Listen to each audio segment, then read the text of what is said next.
ateekeddwa okukolagana naye tukolera emirimu emirungi nga gino. Kolagana naffe aba Trust and Smart Metals tukolera emirimu emirungi egifaanagana bwe giti nga bw'ogiraba. Tetufuddeeyo sayiti eririddawa kasatuba nga tukolaganye bulungi tusobola okukolera omulimu omulungi nga bw'olaba omulimu guno. Olwaleero ndi eno Bombo, esayiti yaffe eno nga bw'ogiraba bweti bwe yalabise. Twagadde ennyumba y'omukulu ono n'ejja neefaanana bulungi nga bw'ogiraba.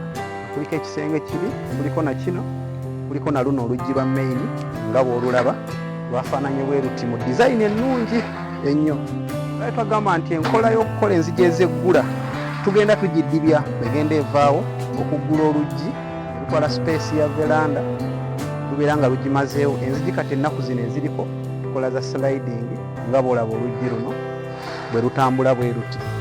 So mukasitoma wenna eyandyetaaga emirimu emirungi nga gino yangu okolagane naffe tubeere nga tukolera emirimu emirungi. Tuyitibwa ba Smart and Trust Metals, tusangibwa Namungoona opposite Stabex Petrol Station. Watusange ku namba z'essimu 0752 54 2706.